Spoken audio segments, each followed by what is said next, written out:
홍준표 대구시장님, 당신도 광화문에 와서 연설했잖아.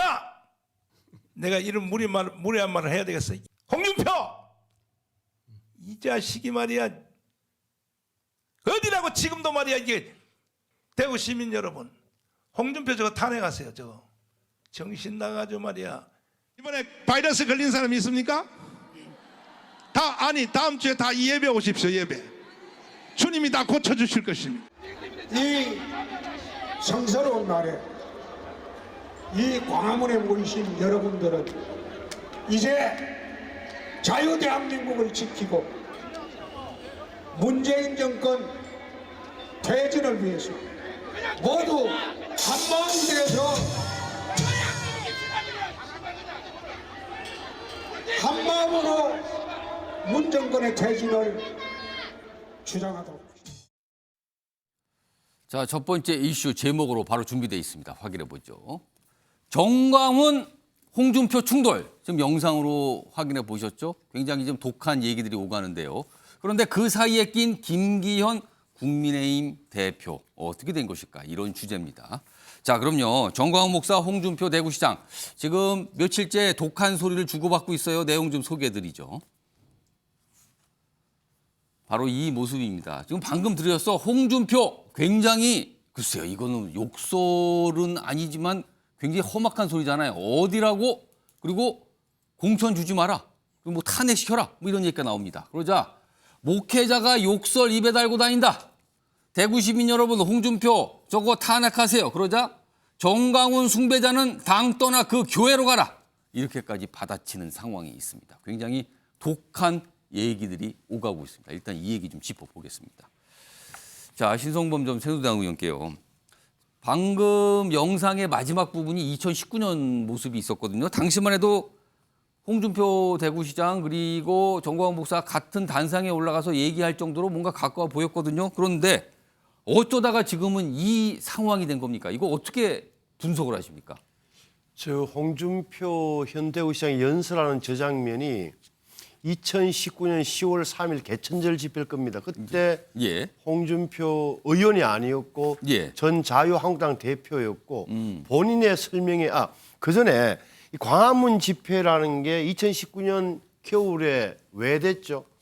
서초동에서 조국 옹호 집회가 열리니까 보수 단체들도 뭔가 반대 집회를 해야 되겠다는데 중심에 선 인물이 정광훈 목사, 이재호 전 의원이에요. 예. 그래서 한기총 출신. 그리고 문재인 하야 범국민 투쟁본부라는 이름으로 신문에 광고가 지냈어요. 예. 그때 어떻게 보면 문재인 정부에 반대하는 세력들이 총집결하기 시작했던 거예요. 예. 그 중에 하나가 10월 3일 집회했는데 홍준표 시장의 말에 의하면 평소 형님 동생하는 이재호 전 의원이 와서 연설하라 해서 간 거지. 정광훈 목사는 상관이 없다고 했는데 예. 정광훈 목사가 사실은 저기에 모든 인적 돈과 자금 이런 거 큰 대목이 된 건 사실이에요. 그때는 예. 저도 기억이 나는데 예. 어찌됐건 그때까지만 하더라도 한 편이었던 거죠. 같은 생각이었던 거죠. 적어도 예. 문재인 이 정부 갖고는 안 되겠다라는 그게 동의를 했던 건데 예. 그때 제가 봐도 뭐 홍준표 전 의원이 정광훈 목사를 높이 평가했던 건 아닌 것 같고 상징적 인물로 여겼던 건데 그 후로 하는 행태에서 좀 멀어진 것 같고 저는 이렇게 보여져요. 그래서 저 대목은 뭐 정치적 동거였다 이렇게 평가하기도 뭐하고 예.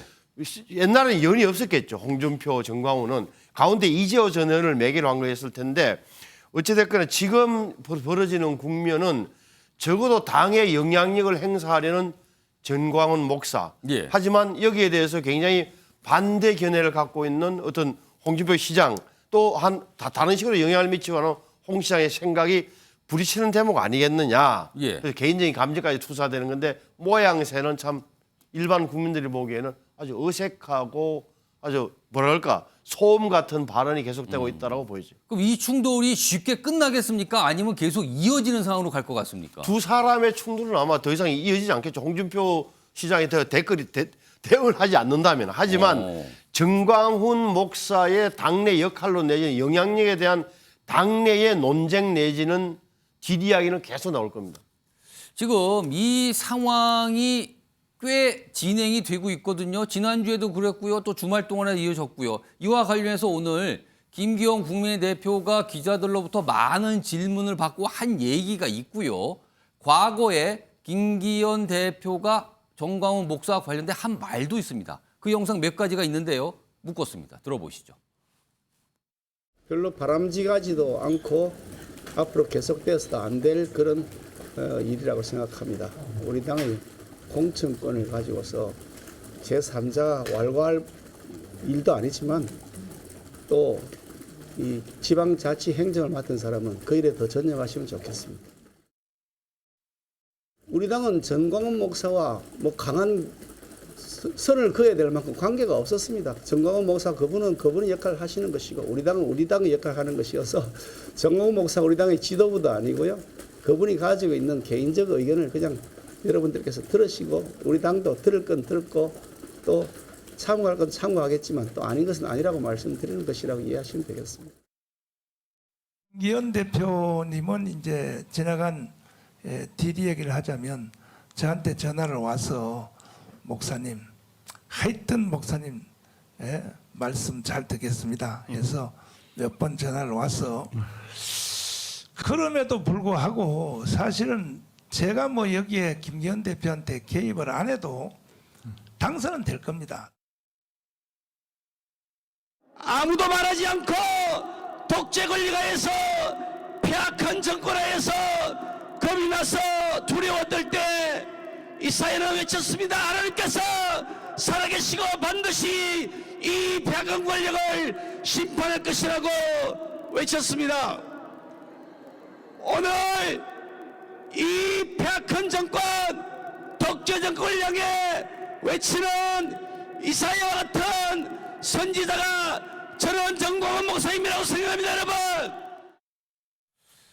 얼마 전에 김기현 수석 최고위원이 정광훈 목사를 만나서 한 말이 큰 논란이 됐거든요. 그 이후에 김기현 대표는 김재원 최고위원에 대해서 경고성 발언을 했거든요. 지켜보겠다. 그렇게 하면 안 된다 취지로 얘기했죠. 그런데 정광훈 목사 그 자체에 대해서는 정광훈 목사에 대해서는 굉장히 뭔가 조심스러워하는 모습인 것 같아요. 지금까지 영상으로 발언을 확인해 본 결과 같으면요.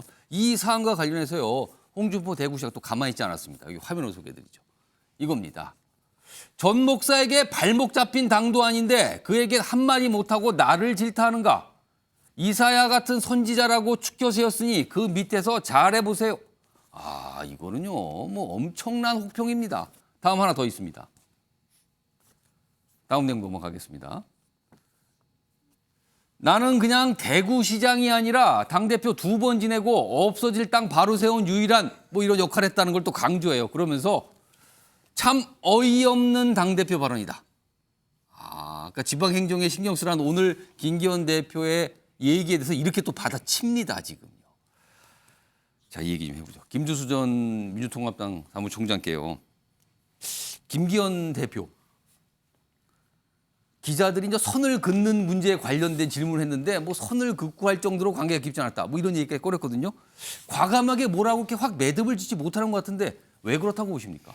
일단 한국 정치가 크게 두 개의 진영, 즉 예. 뭐 보수 진보 진영으로 나뉘었고 이 보수 진영 내에 국민의힘이 최고의 당이지만 예. 현재 국민의힘 전당대회 때 이 정광훈 목사 쪽에 힘을 빌어서 김기현 대표가 당선되고 과반을 얻는데 힘을 얻었기 때문에 예. 아무래도 그걸 의식할 수밖에 없다 이런 생각이 듭니다. 그러면 당대표를 될 때 당원들의 표를 얻는 과정에서 이른바 신세를 졌다. 이렇게 보시는 겁니까 지금? 예, 그렇습니다. 김기현 당대표 선거에서 가반을 넘기려고 할 때 예. 결국 최종적으로 그 힘을 어디서 왔느냐 이런 문제인데요. 예, 정광훈 목사는 이미 뭐 20년 전부터 기독교 민주당이라는 걸 띄워서 예. 그때부터 정치를 해왔고 가장 최근에는 이제 기독자유당 이렇게 만들었다가 또 뭐 기독자유통일당 그다음 국민혁명당 이렇게 했다가 1년 전에 다시 이제 자유통일당이라는 이름으로 지금 당 대표입니다. 다른 당을 하고 있고요. 흔히 말하는 이제 아스팔트 우파, 아스팔트의 동원력을 가지고 있는데 예. 저분이 이제 19년 당시에는 한기총이라고 하는 기독교를 대표하는 예. 회장을 했지만 거기서 제명 절차를 받고 있고 실제 그 절차가 최종적으로는 확정이 안 됐지만 거의 2단으로 지금 거의 규정 직전에 와 있는 상태고요.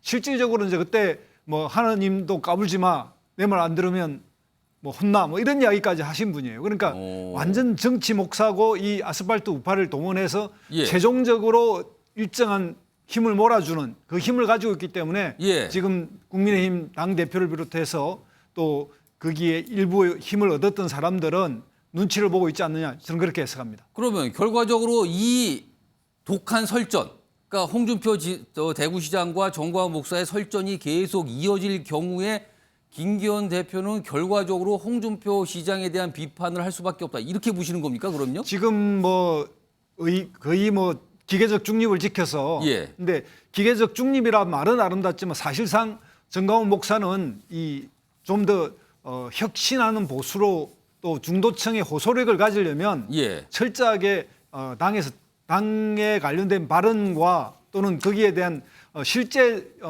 이런 경우에는 국민의힘 당원들 중에서 정당법상 위반이 되는 이중당적자도 꽤 많을 겁니다. 이번에 엄청나게 많이 들어가서 국민의힘 정명 운동을 했는데 예. 이것까지 포함해서 단호하게 이제는 그런 거 색출해서 이렇게 분리해야지 대선에서는 최대한 동원하면 상대를 해모하고 이래서 이익을 얻지만 예. 총선에는 선거구가 적어도 전국에 253개가 있기 때문에 예.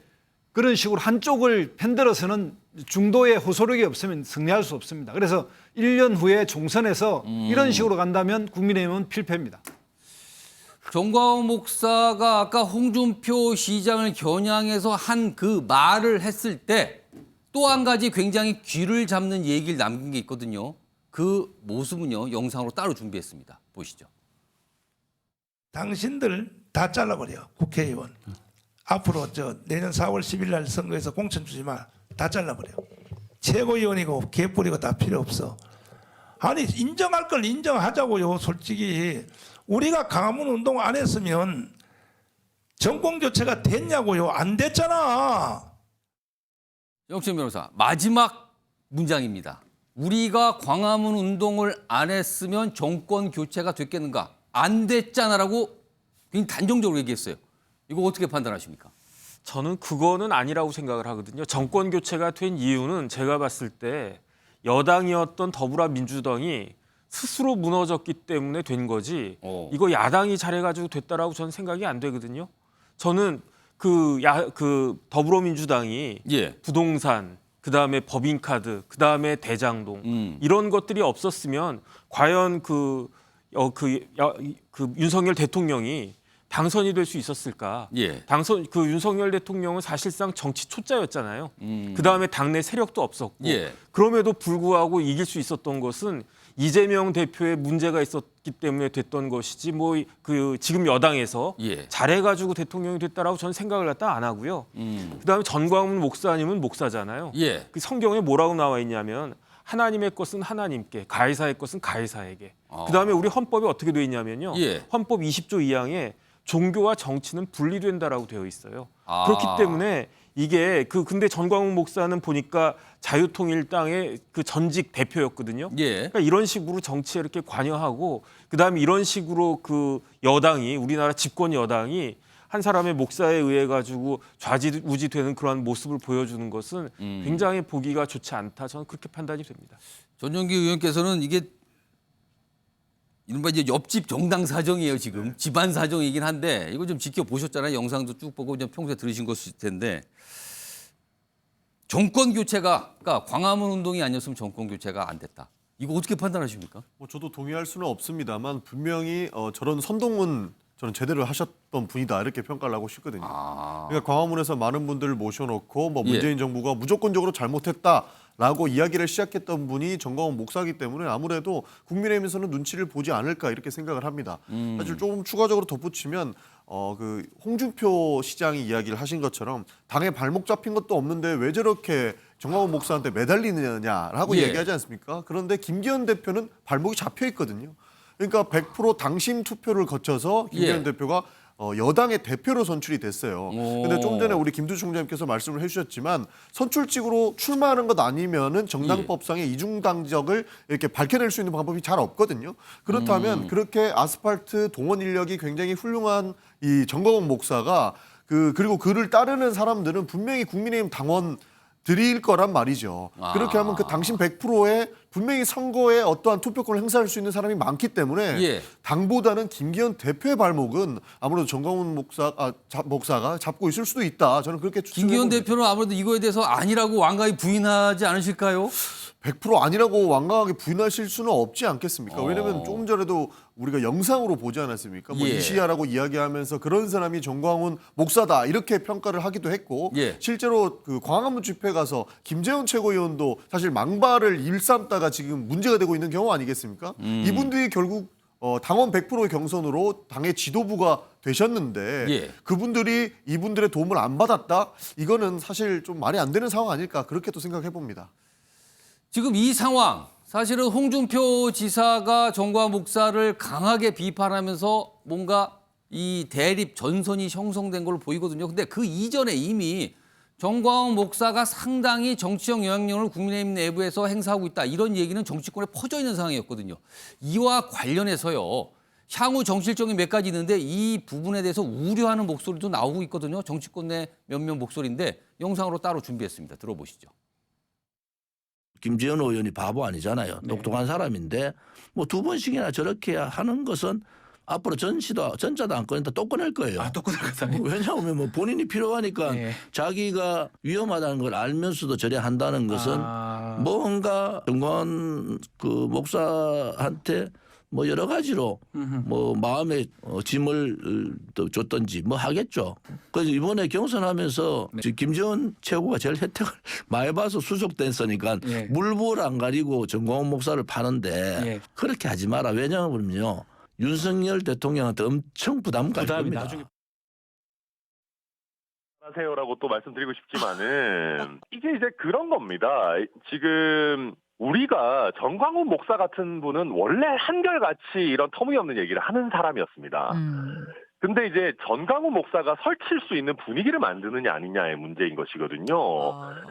지금은 여당의 수석 최고위원이라고 하는 분이 천하통일을 한 인물로 추앙하고 있다 보니까 이걸 그냥 웃어 넘길 수 있는 거야라고 하는 불안감이 드는 상황인 것이거든요. 신성범 전 의원님. 지금 정치를 하고 계시니까요. 국민의힘 내부에서 정광훈 목사의 영향력이 그렇게 큽니까? 그걸 느끼십니까? 그렇다면 어떤 이유에서 그렇습니까? 저는 피부로 못 느끼지만 여의도에 가서 보면 현실적으로 특히 당직 선거에 출마했던 분들, 출마하려고 하는 사람들은 당원 특히 열성 당원들, 열렬 지지자층들의 눈치를 볼 수밖에 없고 그 핵심에 정광훈 목사가 있다는 느낌은 받아요. 다시 말하면 김재원 의원이 저렇게 하는 이유도 이번에 당원 100% 경선에서 최고위원 될 때 한 당원이 2표를 찍었는데 적어도 1표는 우리 김재원한테 찍어달라고 만약에 그런 은연중에 그런 지시가 내려갔거나 요청이 있었다면 굉장히 혜택을 봤을 거란 말이에요. 저는 봤을 가능성이 높다고 보는 거고 특히나 이른바 보수 유튜버들이 1차에서 다 걸러졌잖아요. 다 컷오프 됐단 말이에요. 그러면은 유일하게 남는 몇 분이 이름이 나올 텐데 그 중에서도 김재원 전 의원은 도드라 보였을 테다. 방송에도 많이 나오고 문정부를 많이 공개했기 때문에 그래서 혜택을 입었을 가능성이 높다. 이런 대목은 느낌적으로 오죠. 하지만 본인이 이야기를 하니까 모르겠지만 다만 지금 저 정광훈 목사가 이전에 이준석 대표 때문에 당이 혼란스러웠던 것 이상으로 제가 보기엔 잘못되면 정광훈 목사 때문에 당내가 굉장히 어려울 소리가 크다. 특히나 홍준표 시장 입장에서는 뭐 정광훈 목사하고는 댓글을 안 하겠지만 왜 나만 갖고 정광훈 목사한테는 한마디도 못하지만 왜 나한테 그러는 거야 라면서 김기현 대표를 위해서 물고 늘어질 경우에는 저게 당내에서 제가 보기에는 파장이 앞으로 커질 가능성이 좀 높아요. 앞서 봤던 김재원 최고위원하고 요 밑에 이제 조원진 이 우리공화당 대표가 나온 화면이 있거든요. 다시 한번 좀 불러오죠. 그거 좀 소개해드리겠습니다. 여기 보시면 최근에 김재원 최고위원은 2차례 논란이 됐잖아요. 그래서 최근에 이 당회의에 참석해서 앞으로 정광훈의 전자도 꺼내지 않겠다. 다짐을 했어요. 근데 이제 주원진 우리공화당 대표는 방금 영상을 들어보셨는데 또 전자 꺼낼 거다. 왜? 필요하니까. 그렇다면 뭔가 굉장히 강한 어떤 힘의 유혹을 느낀다. 이렇게 읽히기도 하거든요. 경선판을 흔들 수도 있다. 이렇게까지 얘기합니다. 자, 전용기 의원.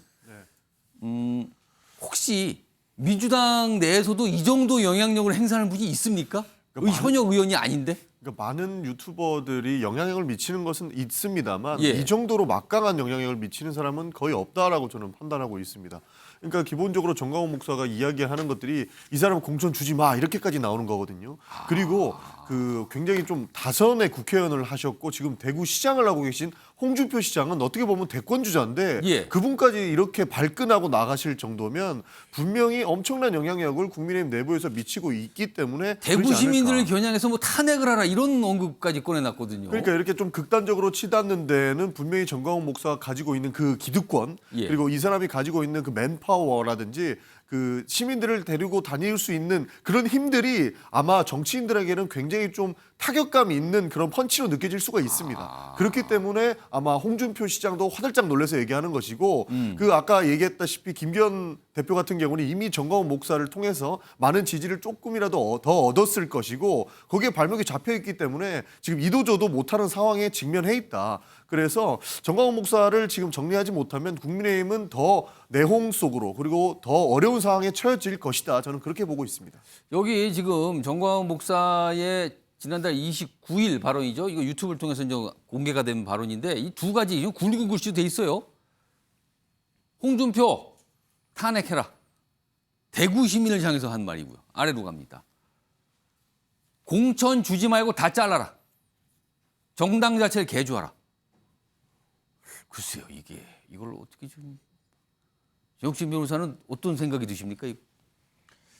그러니까 저게 정상적인가 그런 생각이 들고요. 그 다음에 저는 뭐 국민의당 당원이 아니라서 잘 모르겠는데 예.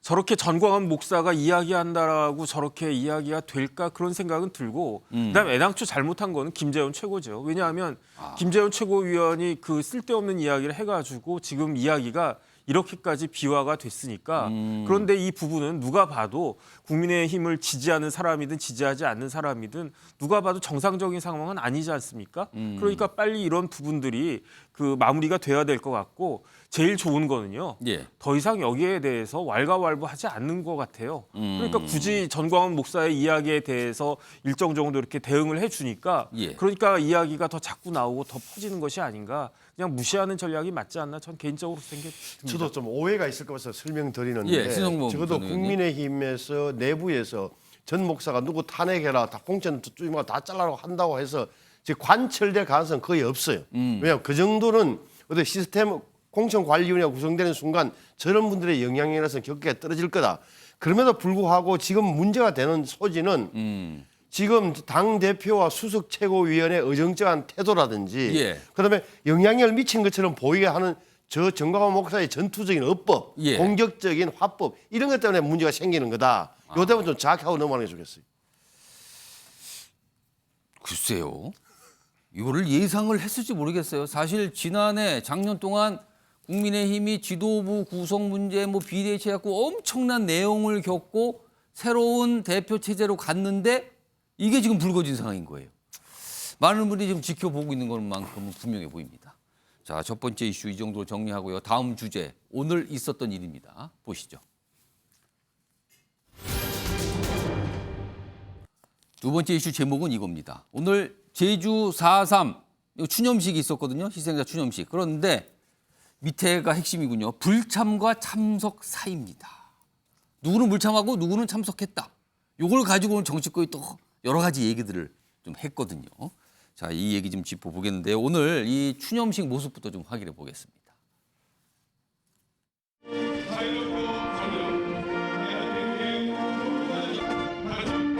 제주 4.3 생존 희생자와 유가족 여러분, 그리고 제주도민 여러분, 무고한 4.3 희생자들의 넋을 국민과 함께 따뜻하게 보듬겠다는 저의 약속은 지금도 변함이 없습니다.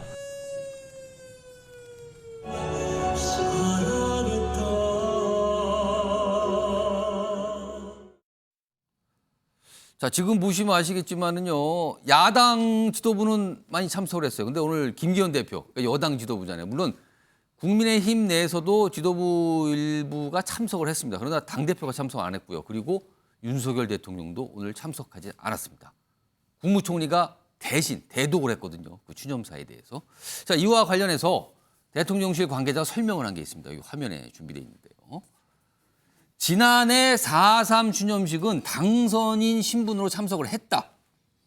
같은 행사를 매년 가는 것에 대해 고민이 있다. 올해는 총리가 가는 게 적절하다고 판단했다. 그러니까 지난해 갔습니다. 그리고 그러니까 똑같은 행사인데 매년 가는 게 이게 뭐 맞는지 모르겠는데 올해는 안 가기로 한 겁니다. 총리가 대신 참석을 했습니다. 이런 설명이 대통령실 관계자를 통해서 나왔습니다. 자, 이 얘기 좀 해보죠. 조혁진 변호사. 네네. 오늘 윤석열 대통령이 특별한 외부 일정이 없었다 그래요. 네. 근데 오늘 이 행사에는 불참을 했습니다. 글쎄요, 어떤 이유가 있었다고 보실까요? 그러니까 야당은 또 이 부분 굉장히 이제 비판하고 있어. 왜 참석을 안 했는가에 대해서 지금. 뭐 대통령이 참석을 하든 안 하든 그거는 대통령의 참모들과 정무적으로 판단을 해서 결정하신 문제가 아닌가 그런 생각은 들고요. 이 4.3 관련해 가지고 법이 있어요. 제주 4.3 특별법. 이게 언제 제정이 됐냐면 2000년도에 제정이 됐거든요. 그런데 2000년도에 제정된 이후 지금까지 대통령이 이 추념식에 참석한 경우는 딱 4번 있었어요. 2006년도에 노무현 전 대통령이 참석하셨고 그다음에 이제 문재인 대통령이 제일 많이 참석을 했는데 2018년, 20년, 21년 이렇게 3번 참석을 갖다 했거든요. 그런데 이 특별법을 보면 진상규명 및 희생자 명예회복위원회가 있어요. 거기 위원장이 누구냐면 총리예요. 그렇기 때문에 대통령이 아예 거기 위원장이 가가지고 참석하는 게 맞다 이렇게 말씀하신 게 뭐 과히 틀린 것 같지는 않고 그다음에 작년에는 이제 문재인 대통령이 불참을 갖다가 했어요. 그런데 당선인인 차기 대통령이 되는 그 윤석열 현 대통령이 참석을 갖다가 했고 올해도 마찬가지로 현직 대통령이 불참을 했는데 반대로 작년과는 반대로 작년에는 차기가 참석을 했는데 올해는 전직 대통령이 참석했단 말이죠. 그러니까 약간 그 차이는 있는데 어쨌든지 간에 이 여기에 대해서 뭐 대통령이 참석을 하셨으면 더 좋았겠지만 참석을 하지 않았다라고 해가지고 이것이 꼭 대통령이 참석해야 하는 그런 행사는 아니지 않았나 일단은 그런 생각은 들고요. 여기에 대해서 그 국민들이 어쨌든 뭐 정치적인 판단을 하겠지만 이게 뭐 법적으로 문제가 되는 그런 사안까지는 아니지 않나 하는 생각이 듭니다. 그러면 내년에 4.3 추념식에도 윤석열 대통령이 참석을 안 할까요? 내년에는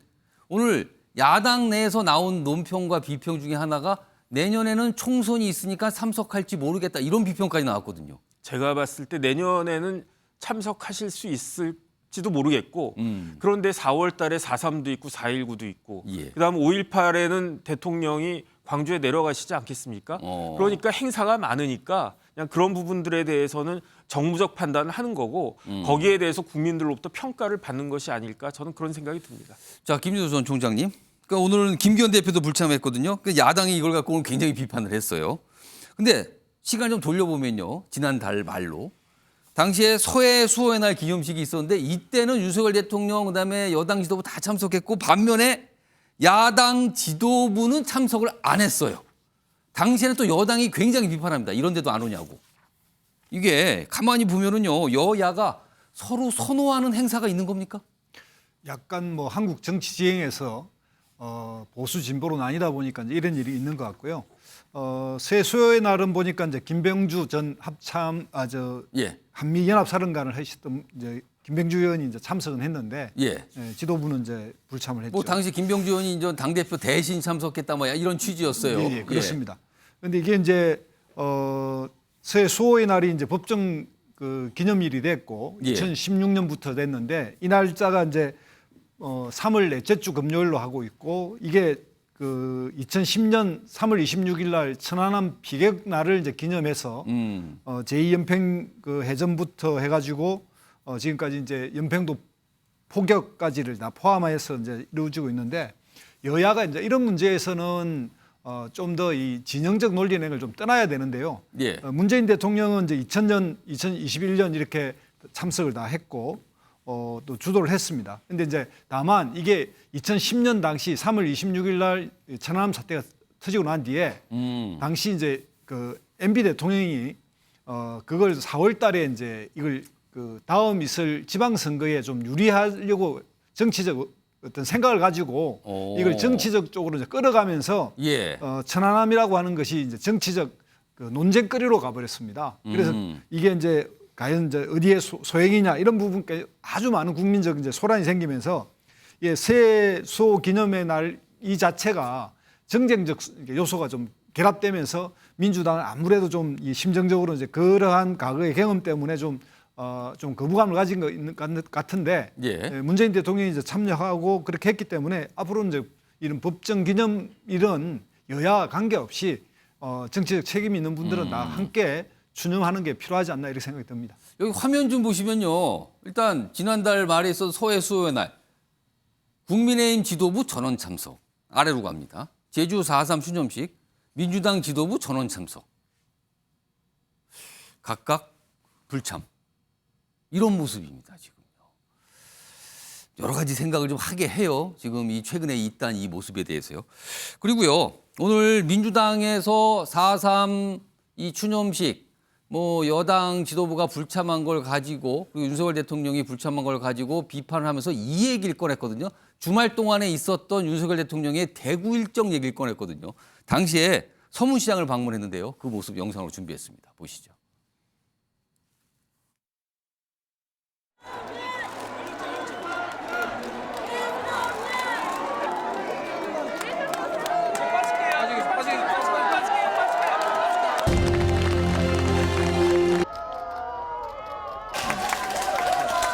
지난 대선 과정에서 제가 여러 차례 서문시장에서 격려와 응원을 힘껏 받았습니다.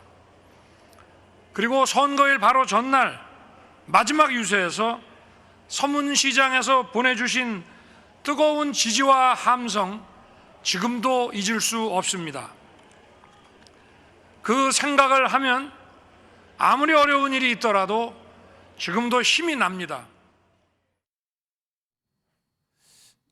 서문시장, 그러니까 대구에서도 서문시장, 사실 국민의힘 내부에서는 상당히 큰 정치적 의미가 있다 이렇게 평가받는 곳이거든요. 그런데요, 이 화면 보시면 윤석열 대통령이 그러니까 대선 때 당선 신분 때 대통령 신분 때 참 자주 갔네요. 여기 보시면 지난해 이제 대선 당시거든요. 대선 당 마지막 유세 서문시장, 서문시장에서 기받고 갈랍니다. 그다음에 당선 신분으로 갔어요. 4월이죠, 작년. 서문시장에 오면 아픈 것도 다 낫고 자신감을 얻는다. 뭔가 기운이 있다 거기는. 그리고요. 대통령 신분으로 2번 찾았어요. 지난해 8월. 오늘도 기운 받고 가겠다. 그리고요. 그제죠. 어려울 때도 서문시장 생각하면 힘이 난다. 공통점은 기운과 힘이 있는 곳이다. 이런 평가를 받고 있는 겁니다. 윤석열 대통령부터. 자주 방문을 했군요. 윤석열 대통령이요. 자, 이 사항을 갖고요. 이 사항과 연결된 것 같아요. 윤석열 대통령의 멘토로 꼽히는 심평 변호사 있거든요. 여기 화면으로 또 몇 가지 글을 최근에 SNS에 올렸는데 이렇습니다. 약간 좀 비판적 입장을 냈어요. 윤 정부 과도하게 10분의 3을 이루는 자기 지지층을 향한 구애에 치중하고 있다. 그러니까 이 심평 변호사 분석에 따르면 보수 진보가 12 만점이면 각각 3, 중도가 4인데 이 10분의 3에 지금 뭔가 집중하는 거 아니냐. 그리고 윤 대통령 서문시장 4번이나 방문한 것은 그 상징적인 예다. 이렇게 지적을 합니다. 전용기 의원님, 윤 대통령의 이 서문시장 행보, 대구 행보 이거 어떻게 평가하시겠습니까? 뭐 가고 싶은 데만 가시는 거죠. 뭐 저희 가면은 묻지마 지지층도 있을 것이고요. 서문시장은 보수의 심장으로 부르기 때문에 이게 보수 대통령으로서는 굉장히 좀 본인한테 기분 좋은 그런 지역일 거라 저는 그렇게 생각을 합니다. 기운 받고 간다, 힘이 나난다, 막 이런 반응이었어요. 네. 예. 그렇기 때문에 이제 윤석열 대통령도 더 이 자리를 찾아서 이야기를 듣고 싶은 것이고 본인의 입장을 밝히고 싶은 것이라고 생각을 합니다. 지금 윤석열 대통령도 많은 지지율이 떨어졌기 때문에 본인이 어떻게 하면 자신감을 좀 찾을 수 있을까에 대한 고민이 있었을 것이고 대통령실에 있는 참 그 우리 참모들도 예. 어떻게 하면 윤석열 대통령이 다시 한번 지지율이 반등하고 뭐 자신감을 좀 얻을까 하는 고민이 있었을 겁니다. 그러면서 대구시장에 방문하면서 이 일석이조의 효과를 좀 누리려고 했었는데 예. 여기에서도 비판받는 지점은 조금 전에 윤석열 대통령의 멘토라고 하는 심평 변호사가 이야기했듯이 지지층만 있는 곳을 찾아가는 것은 분명한 문제가 있다 이런 얘기를 좀 드리고 싶거든요. 아까 그 우리 제주 4.3에 참석하지 않은 걸 두고 민주당이 비판을 할 때 일정이 있거나 다른 무언가 있다면 방문하지 않아도 우리는 크게 이렇게 비판할 지점이 없었는데 윤석열 대통령 일정이 전혀 없었거든요.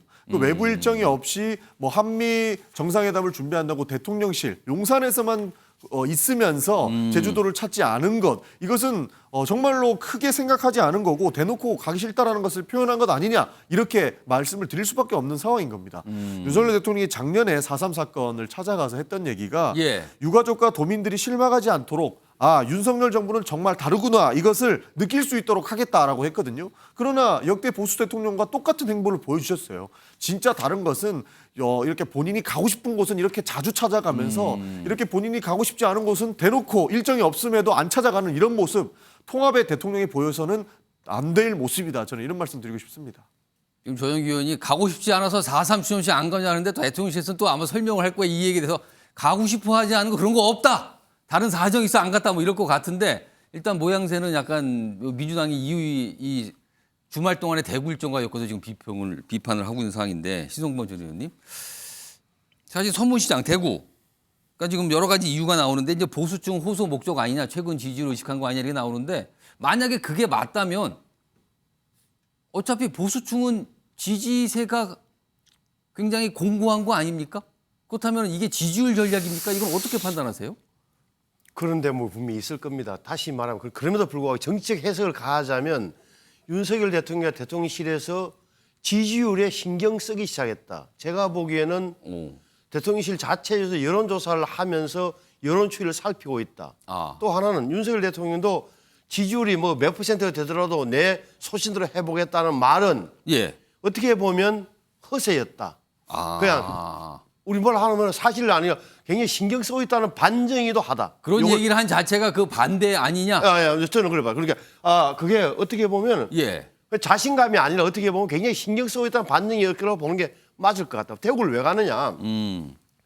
윤석열 검사가 초임지가 대구였어요. 총장의 마지막 그 정치할 거다 안 할 거다 마지막에 어디 갔죠? 총장 시절에 대구 기억나죠? 화동한테 꽃 받고 당시 대구시장한테 꽃 받은 기억납니까? 그러니까 대구의 중요성, 이른바 보수 정치에서 TK 지역의 중요성을 최근 들어 더 체감하고 있을 거예요. 특히나 일반 여론조사 보면 TK에서도 지지율이 많이 빠진다는 이야기를 예. 대통령이 왜 모르겠어요. 참모들이 보고됐을 때. 그러면 이른바 지지자층부터 다지자는 결론을 내렸을 테고 거기에 대구를 간 거다. 그건 분명해 보여요. 그럼에도 불구하고 아픈 대목은 이제 심평 같은 분의 저런 평가가 아픈 거죠. 왜냐하면 뭐 심평이라는 분이 중요해서가 아니라 저 말 한마디가 어떻게 보면 자기 지지자층 마음 편한 데만 찾아가는 것 아니냐는 저 대목이 아픈 거란 말이에요. 그런데 심평 씨에 대해서는 저는 뭐 잘 모르지만 제가 보기에는 왜 저런 이야기를 그렇게 멘토라고 하고 오랫동안 친하다고 하면 대통령하고 전화하거나 문자 주고받으면서 대통령에 충고할 수 있는 대목을 왜 저렇게 공개적으로 하느냐? 공개적으로 하는 것은 제가 보기에는 심평 변호사는 윤석열 대통령의 멘토가 아니다라는 그런 증거 같기도 해요. 갑자기 멘토 아닌 증거로 이렇게 공개적으로 얘기한 거니까 아니더라? 아닌 거죠. 저래도. 진짜 멘토면 전화한다? 전화하고 문자 보내면 다 될 거 아니에요. 알겠습니다. 또 그렇게 또 해석을 하시는군요. 이게 또 공개적으로 글을 올렸다는 부분을 지적하셨습니다. 지금 이제 4.3 오늘 열린 4.3 추념식 얘기하는데요. 오늘요 오후에 문재인 전 대통령이 4.3 평화공원을 찾아서 참배를 했거든요. 자, 이 영상들 들어와 있는데 확인해 보시죠. 정부 차원에서는 4.3의 해결을 위해 많은 노력들이 행해지고 있는데 그런 가운데서도 여전히 4.3을 모독하는 그런 행위들이 이루어지고 있어서 매우 개탄스럽게 생각하고 가슴 아프게 생각을 합니다. 앞으로 4.3의 완전한 치유에 이르기까지 마음으로 함께 하겠다는 그런 말씀을 드립니다. 오늘도 보수단체들이 4.3 평화공원 앞에서 시위를 벌였는데 이런 부분에 대해서는 어떻게 생각하십니까? 예, 방금 말씀드렸습니다. 예. 오늘 윤석열 대통령은 직접 참석을 하지 않으셨는데 그 부분에 대해서는 좀 어떻게 생각하세요? 예, 뭐 달리 말씀드리지 않겠습니다. 문재인 전 대통령 입장에서는요, 이른바 기자들 질문을 받고 이른바 백브리핑 형식이죠. 이거 참 굉장히 오랜만에 지금 저 모습을 있는 것 같은데, 정혁진 변호사. 네네. 그동안 문재인 전 대통령은 잊혀진 대통령이 되고 싶다, 전직 대통령이 되고 싶다는 말을 반복했거든요. 근데 오늘 모습은 어떻게 보셨습니까? 글쎄 오늘 저런 행보는 사실은 잊혀지고 싶지 않은 모습이 아닌가 그런 생각은 사실은 드는데 예. 그런데 이제 문재인 대통령이 뭐라고 말씀하셨냐면 4.3 관련해가지고 2018년, 20년, 21년 이렇게 참석을 하셨거든요. 예. 그런데 그때 옛날에 경년에 한 번 정도는 내가 참석을 하겠다, 하고 싶다 그런 말씀을 하셨어요. 그런데 작년에 참석을 안 했으니까 안 했다. 올해는 경년이라도 올해는 꼭 참석을 갖다 해야 되겠다 이런 생각을 하셨던 것 같은데 그런데 뭐 전직 대통령이 저렇게 그 참석을 하시는 게 뭐 그렇게 하실 수 있다라는 그런 생각은 들고요. 그런데 지금같이 민감한 상황에서 민감한 말씀을 하셨다라고 보여지는 것은 조금 뭐 그런 문제는 있을 것 같고요. 그다음 다른 걸 떠나가지고 사실 4.3은 4.19나 5.18하고 조금 틀려요. 왜 그러냐면 4.3 사건의 그 주동자가 예. 결국 김달삼이라고 해가지고 남로당의 제주도당 총책 아니었습니까? 그래서 그거는 명백한 역사적인 사실이기 때문에 예. 그다음 이제 4.3 사건의 정의를 갖다가 보면 그 4.3 특별법에 4.3 사건의 정의를 갖다 규정하고 있는데 예. 다른 걸 떠나가지고 주민들이 희생당한 사건 이렇게 그 규정이 되어 있어요. 그래서 이런 부분들 조금 민감한 그런 측면이 있고 그다음에 4.3 사건은 1948년도에 일어난 일이기 때문에 75년 전 아주 오래전 이야기 아니었겠습니까? 그다음에 이제 4.3이 여수 순천 사건이 되고 그것이 또 6.25까지 연결되는 그런 한국의 아주 비극적인 역사의 하나의 그 단초가 되는 그러한 일이기 때문에 예. 그다음에 4.3이 사실은 5월 50 그 총선거 직전에 예. 그 총선을 또 방해하기 위해서 남로당이 일으킨 그런 측면도 있고 해서 역사적인 평가는 조금 더 기다릴 수 있는 것이 아닌가 하는 생각이 듭니다. 김준수 전 총장님, 사실 문재인 전 대통령이 오늘 오후에 이 4.3 평화공원을 찾아서 참배했거든요. 근데 추념식은 오전에 있었어요. 예. 근데 오전에 이재명 대표가 참석을 했는데 이재명 대표 입장에서는 문재인 전 대통령을 만나고 싶었을까요? 일부러 피한 걸까요, 일정을? 뭐 가능하면 만나고 싶겠을 것 그럼 같은데요. 문재인 전 대통령이 일부러 피한 겁니까? 그거는 제가 볼 때는 이제 문재인 전 대통령이 실제 이제 현직 대통령이 올 가능성이 있기 때문에 오후로 일정을 해놓은 것 같습니다. 그러니까 4.3 추념을 만약에 윤석열 대통령이 한다면 이제 본인에게 뭔가 집중되거나 이런 것 좀 피하고 싶은 생각 때문에 오후 2시로 이렇게 돌려놨고 그거는 좀 뭔가 현 정부에 대한 배려라고 생각하는데 예. 막상 이제 현 대통령이 안 왔기 때문에 예. 부각됐고요. 그 문재인 대통령 입장에서 보면 이제 4.3에 대해서 그래도 3번이나 갔고 또 국가 원로로서 또 나라의 지도자급이지 않습니까? 그런 입장에서는 이런 국민의 아픈 것을 이제 어루만져 줄 수 있는 이런 정도의 행보를 굳이 이제 정치적으로 해석할 이유는 없다고 생각하고 이 4.3은 지금까지 조사 결과에 의하면 뭐 북한 김일성의 명령이라든지 당시에 있었던 이제 남한의 그 자익인 뭐 남로당의 명령이 예. 아니라 좀 더 자연 발생적 그 사건이 일어났고 최종적인 이제 3.1절 기념식에 경찰이 이제 발표를 하면서 사람이 7명이 죽으면서 발동이 돼서 4월 3일 날 그 봉화가 오른 것은 제주도의 남로당 책임자 김달삼 씨가 했던 건 사실입니다. 예. 그러나 이제 거기에 3분의 1 이상이 부녀자나 10대 그리고 60대 이상 노인들이 사상이 났고 최종적으로 한 3만 명 이상의 제주도민들이 이제 피해를 입은 가슴 아픈 현대사죠. 그런 것들을 이제 추모하는 의미의 그런 행사이기 때문에 이런 거는 여야 뭐 보수 진보를 떠나서 이제 예. 국민적 그 통합과 화합을 위해서라도 좀 더 적극적으로 이런 참석했으면 좋겠다 이런 생각이 듭니다. 자, 오늘 4.3 추념식, 그러니까 불참, 참석, 그런데 시찰 둔 참석, 뭐 여러 가지 모습이 지금 나타났어요.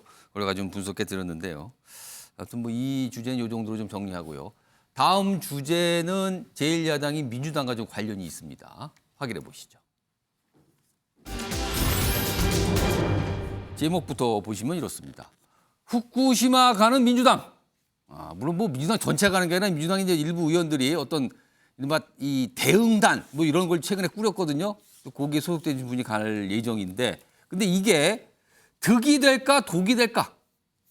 여기서 독의 주체는 이 제목으로 보면 모르네요. 민주당인지 아니면 우리나라 전체인지 어딘지 모르겠습니다만 득인가 독인가 이렇게 제목이 달려 있습니다. 일단 화면으로 지금까지 이와 관련된 상황을 좀 정리해드리죠. 보시죠.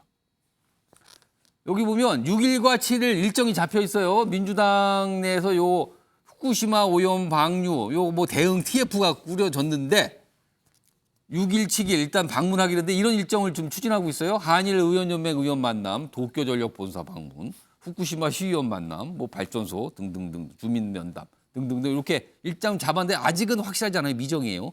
근데 요 일정을 잡고 방문 계획이 알려지자 국민의힘에서는요.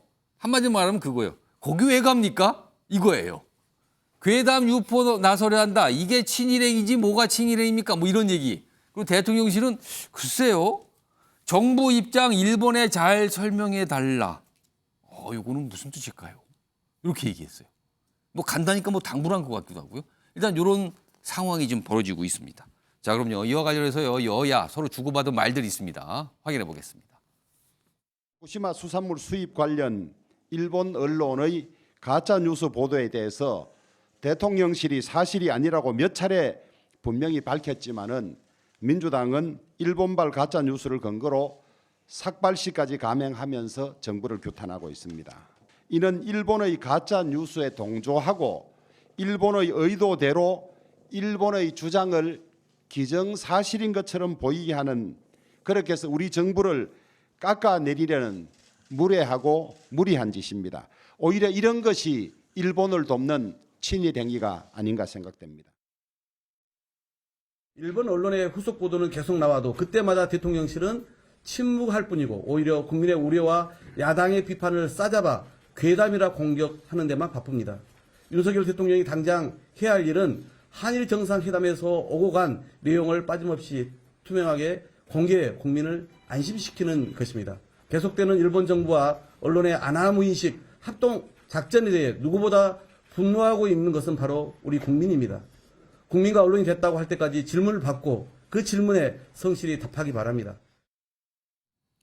자, 여야 대변인도 가만히 있지 않았습니다. 하나씩 소개해드리면요. 또 화면 왼쪽이죠. 강민구 국민의힘 수석 대변인. 죽창과 관심 떨어지니까 지금 뭐 이러는 거 아닙니까? 그리고요. 목적은 국론 분열. 이렇게 이제 비판하고요. 여기 보면 박성준 민주당 대변인은 국민이 우려하는 사안 파악하는 건데 이게 어떻게 괴담이 되나? 이렇게 또 반박하는 상황입니다. 지금 민주당 의원들의 일본 후쿠시마 방문 6일부터 8일까지 일정이 일단 추진이 되고 있는데 이거와 관련해서 이렇게 좀 주고받고 있습니다. 신성범 전 의원님. 아까 제목에 이게 득인가 독인가예요. 이거 어떻게 판단하십니까? 결과적으로 독이 될 겁니다. 민주당에. 왜 그러냐면 보십시오. 자, 그 민주당 의원들이, 우리 한국의 야당 의원들이 가서 첫째, 이란연맹 일본 의원들이나 도쿄전력을 가서 만난다고 면담이 된다고 칩시다. 예. 자, 우리는 철저하게 반대입니다. 방류하지 마십시오. 방류하면 우리가 가만히 있지 않겠습니다. 라고 말할 것 아닙니까? 그쪽에서는 뭐라 그랬어요? 과학적 근거로 이야기할 거라면 그래서 좋아요. 그다음에 후쿠시마 가서 어민들 만났는데 우리는 후쿠시마산 수산물 우리나라에서는 대한민국은 절대 수입할 수 없습니다. 야당도 철저히 반대합니다라고 할 경우에 주민들이 뭐라고 했어요? 일본 어민들이나 이거 괜찮은데요라고 할 수도 있고 아닐 수도 있지만 그쪽에서 이제 주민들이 현장 조사를 뭘 하는 거죠? 과학적 지식을 가지고 가서 거기에 가서 무슨 데이터를 갖고 조사를 하겠습니까? 아니면 그 사람들 이야기를 들어보고 우리 대한민국 야당은 이러저러한 점에서 분명히 반대한다는 것 외에는 뭘 할 수 있는 거죠? 제가 보면 이벤트다. 일본에서 피켓팅 한다 그러니까 어떻게 보면 도쿄전력 본사 앞에서 피켓팅을 하거나 자민 당사 앞에서 하거나 아니면 후쿠시마 그 원전 앞에서 뭐 방류하지 말라고 할 텐데 다 좋아요. 뭐 야당에서 치더라도 이 문제는 어떻게 보면 우리는 태평양 연안에 IAEA라는 국제기구가 11개 나라의 전문가들과 함께 과학적으로 검증하겠다는 거잖아요. 우리 정부는 후쿠시마산 수입은 절대 있을 수 없다고 공언했기 때문에 제가 보기에는 다른 나라에서 판단해서 수입해서 먹고 나서 별 탈이 없을 때 겨우 우리가 가능한 수준으로 와 있는데 야당 의원들이 가서 무엇을 도대체 어떻게 할 수 있겠느냐. 잘못하면 이게 우스꽝스럽게 국민들이 보기에는 쇼하고 왔네라는 소리를 들을 공산이 크다라고 봐요. 전용기 의원께서는 어떻게 평가하십니까? 지금 이 움직임, 당의 움직임인데 지금요. 뭐 후쿠시마 가가지고 오염수의 안정성 판단하고 방사능이 얼마가 돼 있는지 우리 눈으로 직접 확인은 해야 되지 않겠습니까? 예를 들어서 일본은 가짜뉴스를 계속 이야기하고 있다고 하는데 일본은 후쿠시마 가가지고 과학적이라고 증명하면서 여기는 방사능 없다고 얘기하고 있어요. 근데 그 방사능 음식물 먹은 사람들이 병 걸리는 사례 우리가 굉장히 많이 보지 않았습니까? 예. 그리고 그 원전 오염수를 지금 바다에 방류한다 그러면 세계적인 모든 기구에서 가장 큰 피해는 한국에서 본다고 하고 있습니다. 거기에서 지금 일본의 가짜뉴스라고 국민의힘은 주장하지만 예. 거기 수산물을 기시다가 지금 우리나라 대통령한테 이야기를 했다라는 거예요.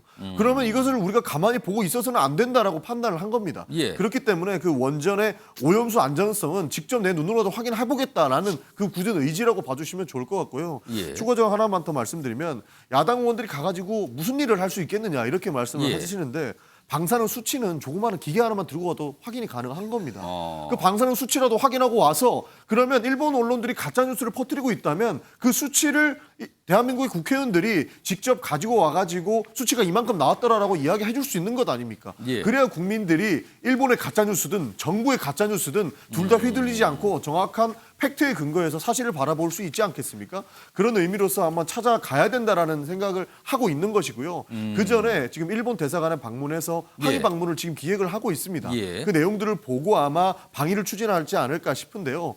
일본에서는 더욱 적반하장으로 나오고 있는 겁니다.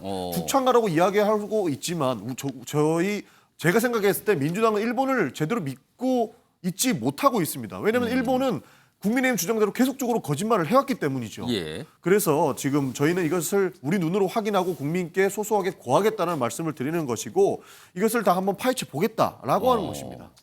일단 기본적으로 정부의 대응을 믿지 못하겠다. 이것도 좀 깔려 있습니까? 지금 민주당은? 어느 정도 정부도 계속적으로 가짜뉴스라고 하면서 진실 공방을 일본이랑 하고 있지 않습니까?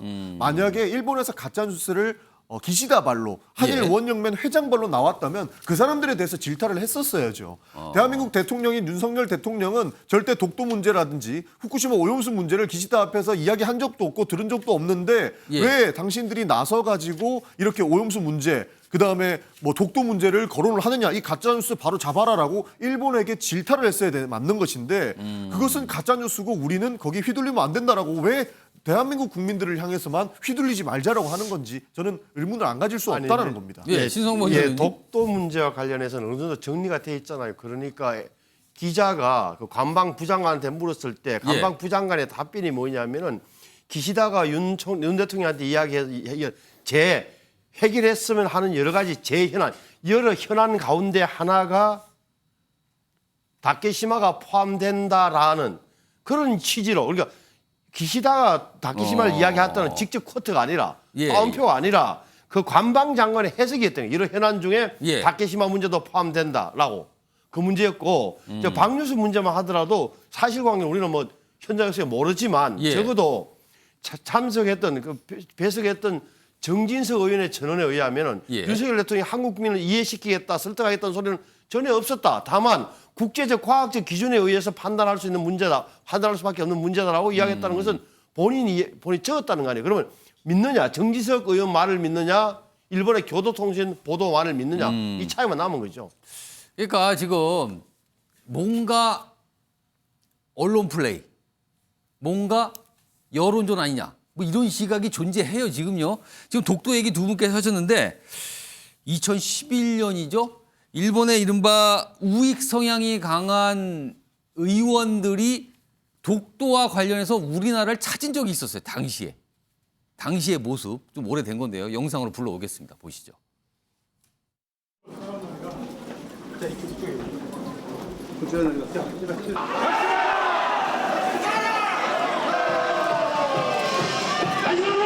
竹島は日本の領土です、しかし日本と韓国の主張が食い違っています、だから話し合いをする必要があると、このように思っています。지금 영상으로 본 모습이 여기 정리돼 있는데 당시에 이랬어요.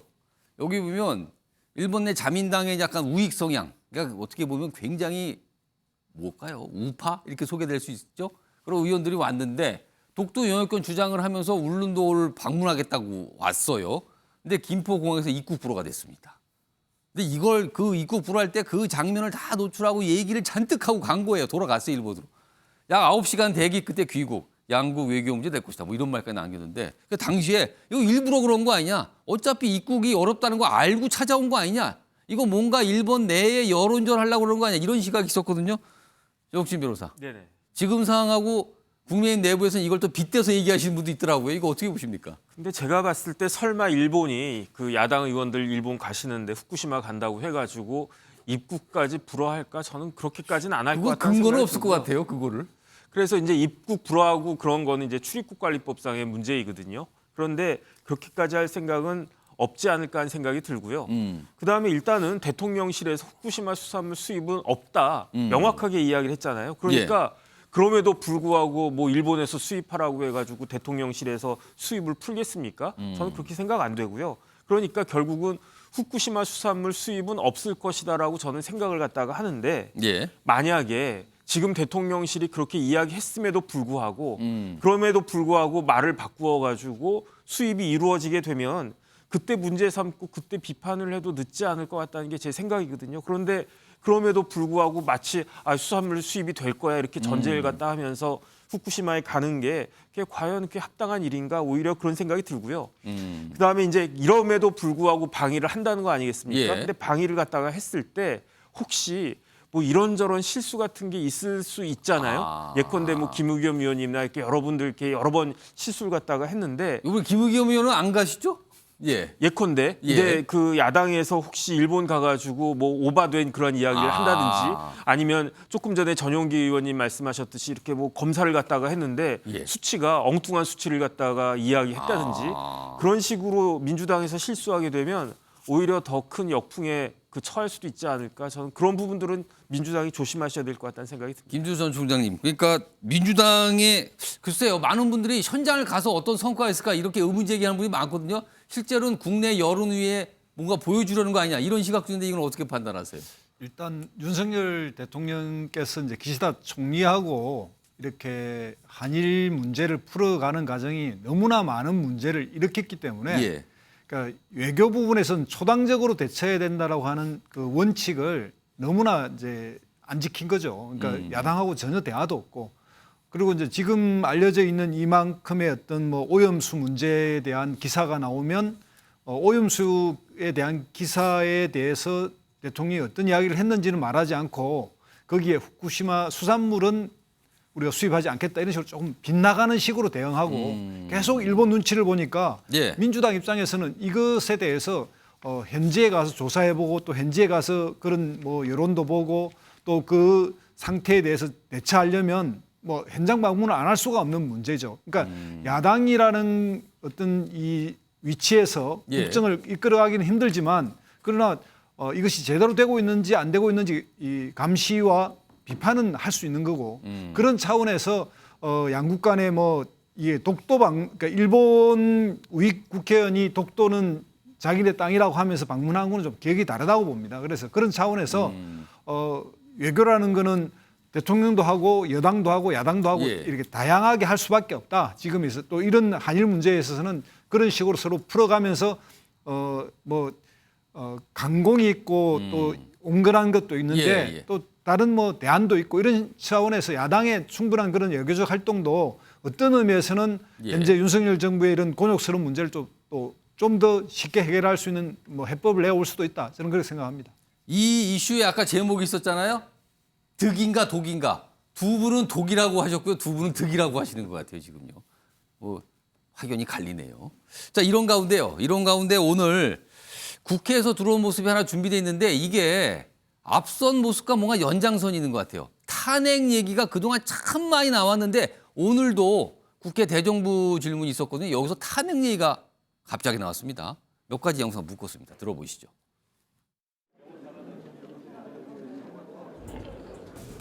이 같은 비극이 발생하지 않도록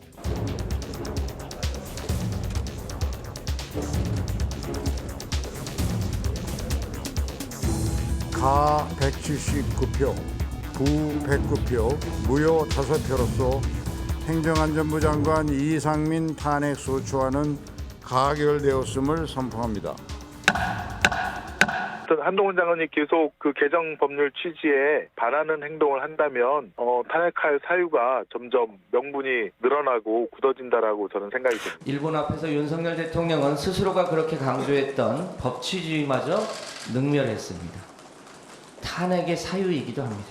이런 가짜자료 인용을 몰랐다면 심각한 무능이고 알고도 인용한 것이라면 거짓말로 국회는 물론이고 국민을 능멸한 작태로서 해임은 물론이고 마땅히 탄핵돼야 할 사유입니다. 속된 말로 양아치가 발표하는 내용인가 심히 실망을 금할 수 없었습니다. 그러니까 그동안 탄핵 얘기가 여러 대상으로 나왔는데 오늘은 한덕수 국무총리 탄핵 얘기가 나왔어요. 그러니까 양부폭 관련해서 무슨 자료에 대한 뭐 인용한 자료에 대한 어떤 논란 속에 탄핵 얘기를 꺼낸 겁니다. 일단 정혁진 변호사, 네네. 민주당은 탄핵 얘기를 참 많이 꺼내는데 이거 어떻게 보셨습니까? 여당은 탄핵에 대해서 트라우마가 있는 것 같은데 야당은 너무 집착을 하는 것 같아요. 그 탄핵이라고 하는 거는 그 여야가 정치에 있어서 쓸 수 있는 가장 큰 칼이거든요. 예. 그런데 진짜로 평생은 아니고 그 국회 4년 동안 4년도 아니죠. 뭐 10년에 한 번 쓸까 말까 한 그런 게 이제 탄핵인데 이걸 너무 한꺼번에 휘두르는 것 같아요. 그다음에 여기 정리하는 거 보니까 진짜 탄핵 얘기가 많았네요. 그다음에 결국은 야당에서 탄핵하지도 않지 않습니까? 못하지 않습니까? 그러니까 이상민 장관에 대해서만 탄핵 소추안 가결돼서 이제 헌재 그 상정이 되어 있는데 예. 이상민 장관이 과연 탄핵이 될까요? 저는 그것도 의심스러운데 더더군다나 문제가 되는 것은 지금 주철현 의원 어떤 분인지 제가 찾아봤더니 검사장 출신이에요. 검사장을 5번이나 하셨어요. 마지막에 검사장은 대검 강력부장 하셨던 분이거든요. 예. 그러니까 법에 대해서 제일 잘 알고 무엇이 법의 의미에 대해서 잘 아시는 분이 이렇게 그런 분들까지도 야당에서는 탄핵 이렇게 이야기하는 걸 보면은 참 그 신뢰하기 어렵다 일단 그런 생각이 들고요. 아니면 진짜로 탄핵을 갖다 발의를 갖다 하시든지. 그런데 그렇지도 않고 자꾸 이야기만 하는 거는 예. 결국은 이제 양치기 소년같이 국민들의 신뢰를 상실하는 것이 아닌가. 정부가 잘못한 것이 있으면 제대로 아프게 이렇게 딱딱딱 찔러야지. 예. 말도 안 되게 이제 파리 잡는데 소잡칼 쓰는 것처럼 이게 잘 격에 맞지 않는다. 저는 그렇게 생각이 듭니다. 정혁 의원님, 지금 정혁진 변호사가 파리 잡는데 지금 소 잡은 칼을 꺼냈다. 그리고 지금 양치기 소년 아니냐? 왜 자꾸 탄핵 얘기만 하냐? 진짜 하려고 그러냐? 이렇게 물으셨어요. 어떻게 생각하십니까? 저도 뭐 탄핵을 계속 이야기한다고 해가지고 실제로 뭐 헌법 위반 소지가 나오거나 탄핵이 실질적으로 이루어지고 뭐 탄핵 소추안이 올라가는 것까지는 저는 부정적이라고 보고 있습니다. 예. 그러나 이렇게 탄핵 이야기가 많이 나오는 것은 굉장히 그 윤석열 정부의 내각들이 헌법을 무시하는 태도를 굉장히 많이 보이고 있는 측면에서 저희가 이야기를 하는 것이거든요. 예. 그러니까 지금 나오고 있는 뭐 탄핵 이야기가 나오고 있는 분들을 보면 이상민 장관은 이태원 참사에 대한 책임을 전혀 안 졌고 본인은 아무 그 이유가 없다. 나는 내가 이 자리를 지키고 있는 것이 오히려 예. 국민들을 위하는 길이다 이런 얘기를 하면서 사실 헌법을 무시하는 행동을 좀 보였기 때문에 탄핵 소추안이 올랐던 것이고 물론 그 내용은 더 많이 담겨 있습니다만 한동훈 장관 같은 경우에도 시행령 통치라든지 다양한 이렇게 뭐 안들을 본인들이 제시하면서 예. 결국에는 헌법을 무시하는 모습들을 많이 보였습니다. 거기에 이제 정점이 한덕수 총리가 그 양국관리법을 거부권을 발표하려고 하면서 예. 잘못된 자료를 인용하면서 국민들께 이야기를 했다는 거거든요. 그러면 이 국회에서 양국관리법을 통과시켰던 것이 마치 잘못된 것인 것 마냥 그리고 예. 국민을 호도한 것인 마냥 총리가 이야기했기 때문에 이것은 정말 잘못된 것이다. 그에 대한 질타의 의미로 아마 탄핵 이야기가 나온 것 같습니다. 그래서 이 내각은 조금 더 헌법 정신과 그리고 법률을 지키는 것에 조금 더 촉각을 세워야 되지 않을까 저는 이런 말씀을 좀 드리고 싶습니다. 그러니까 전용기 의원님은 최고 수위의 비판을 하는 단계에서 탄핵 얘기가 나온 거다. 정혁진 변호사는 양측입니까? 지금 자꾸 탄핵 얘기를 합니까? 약간 이런 분석들이셨어요, 지금요. 험악하네요. 진짜 탄핵 얘기 나오면 이게 또 험악해지는데 지금 뭐 국회가 상황이 그런가 봅니다, 지금. 자, 다음 마지막 주제가 준비되어 있는데요. 트럼프 전 미국 대통령 얘기입니다. 미국도 지금요. 글쎄 한마디로 말씀드리면 엄청난 소란입니다. 그냥 말도 못합니다. 미국 지금 언론이나 미국 정치권이요. 자, 그 주제로 들어갑니다. 보시죠. 트럼프 전 대통령 기소됐죠. 이른바 이제 뭐 성추문 입막음 혐의 뭐 이런 의혹인데, 근데요 갑자기 이와 관련해서 우리나라가 언급이 되고 있습니다.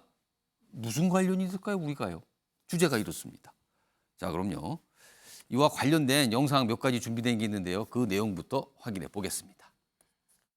We will never give up. We will never concede. It doesn't happen. You don't concede when there's theft involved. Our country has had enough. We will not take it anymore. And that's what this is all about. And to use a favorite term that all of you people really came up with, we will stop the steal.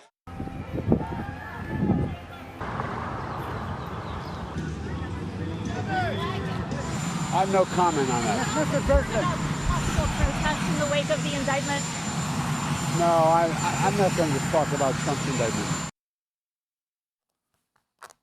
이거 어디서 많이 봤던 모습 같기도 하고요. 뭔가 아무튼 미국 굉장한 지금 정치적 긴장 수위가 높아지고 있는 상황이거든요. 그런데요, 트럼프 전 대통령은 사법 처리 단계로 들어갔어요. 기소가 됐거든요. 그런데요, 그럼 통상적으로 이거는 굉장한 위기다. 다음 대선 노리고 있는데 어마어마한 위기를 만났다. 그런데요, 화면은 이렇습니다. 지금 여기 보시면 웃고 있어요. 트럼프 대통령, 전 대통령 속으로. 왜냐하면 공화당 내 대선 경선, 뭐 여론조사가 계속 나오는데 후보 선호도 1위를 했어요, 그동안. 근데 52% 껑충 뛰었습니다. 기소 이후에. 52% 반 넘어갔잖아요, 이거. 지금 만약에 이대로 그냥 경선이 이루어진다면 되는 거잖아요, 지금. 기소가 됐는데. 옆으로 갑니다. 그리고요, 요 기소 결정되고 하루 만에 후원금이요, 우리 돈으로 52억이 모였답니다. 그럼 좀 시간이 좀 더 지났거든요. 그럼 더 모였겠네요. 한 2배 됐겠네요, 지금요. 이야, 엄청나군요. 신성범 전 의원님, 이 두 가지 이 빨간 숫자로 된 이 현상은 이런 기현상이라고 부르는데 이거 왜 일어나는 겁니까? 이런 현상이 왜 일어납니까, 지금? 우리보다 심하거나 우리와 비슷한 뭐 진영 정치의 진영 논리의 결과라고 봐야 되는 거죠. 그러니까 물론 그러니까 이게 똑같은 어떻게 보면 좀 트럼프와 이재명 미안한 이야기입니다만은 이게 좀 정치 검찰이 기소를 하는 정치 보복이다라는 논리 그대로 태평양을 사이에 두고 이루어지고 있는 거예요. 그렇잖아요. 그러니까 지금 여론조사 같은 거 보면은 미국 공화당 지지자들은 거의 대다수가 완전히 죄 없는 우리 트럼프를 저렇게 민주당 정권이 특히나 그 맨하탄 검사장이 민주당원이라는 걸 기화를 가지고 완전히 무고한 사람 기소했다. 그러니까 죄도 없는데 지금 뭐 그런 기소한 취지란 거다. 말이에요, 결국. 뭐 그런 거니까 제가 보기에 어떻게 봐야 되느냐.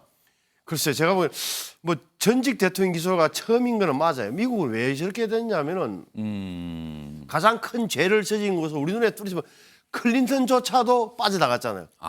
특검에서 빠져나갔죠. 예. 닉슨은 말이죠. 닉슨은 마지막에 제가 기억이 맞다면 미국의 동아당 상원을 만나서 나를 지켜줄 수 있냐 그러니까 그 사람들이 우리도 안 됩니다라고 하니까 탄핵 직전에 사표 내고 나간 거예요. 자진 사퇴했고.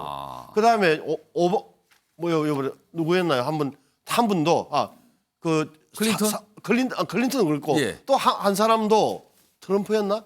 트럼프도 하원인가 상원에서 진행 중에 그만뒀단 말이에요. 그게 표결이 안 됐고. 정치적 타협 내지 이런 걸로 가는 거예요. 유일하게 가장 근접했던 사례가 스피로 애견이라고 부통령인데 여기는 제가 야사를 찾아보니까 검찰하고 협상을 했어요. 이거는 내가 어떻게 보면 인정한다. 하지만 나머지는 묻어달라는 정치 협상이 통해서 그 기소가 안 됐던 그런 사례가 있는 건데 미국은 저런 전통이 있는 것 같아요. 그러니까 전직 대통령에 대한 무슨 전통도 남아 있고 무엇보다 정치 협상을 통해서 안 보이는 데서의 그런 정치 협상을 통해서 해결하는 그런 사례가 남아 있기 때문에 가능했던 건데 트럼프 문제는 워낙 보기에 따라서는 사안이 적을 수도 있고 예를 들어서 2억 가까운 돈을 썼는데 입막음을 했는데 그 돈을 회사 돈으로 하고 그 서류를 잘못 꾸몄다는 거 아니에요. 그러면 그 남들이 보기에는 공화당원들이 보기에는 별거 아니라고 보는 거고 다른 시각에서 보자면 아주 중범죄, 펠론에 해당하는 이런 거 아닌가. 그래서 분열된 정치 모습을 뭐 다 보여준다. 이런 가운데요. 지금 제가 제목에 한국이 언급된다 그랬잖아요. 이게 미국 언론들이 이 얘기를 하고 있어요. 워싱턴 포스트. 한국의 경우 과거 전직 대통령 등의 많은 지도자에게 책임을 물었다. 한국에 이런 얘기가 있다. 물론 한국만 얘기한 게 아니라 이탈리아, 프랑스 예 등등 드는데 한국 예가 상당히 비중을 차지하고 있다고 이 예가요. 그리고요 여기 뉴욕타임스는 한국의 박근혜, 이명박, 이탈리아의 베를루스코니 등 세계적으로 사례가 많다. 전직인데 처벌받고 막 그랬다. 이런 걸 예를 들어서 미국도 지금 2단계로 가고 있는 거다. 전직 대통령 처벌하지 않는다. 사업 처리 없는 게 이제 깨졌다. 이렇게 얘기하고 있습니다. 김수선 총장님. 이런 가운데 트럼프를 기소한 검사, 이른바 좌표 찍기, 뭐 협박도 받고 있다 그러거든요. 뭐 블랙메일 이런 거까지 받고 있고 그리고 지지자들은 어마어마한 시위를 벌이고 있어요.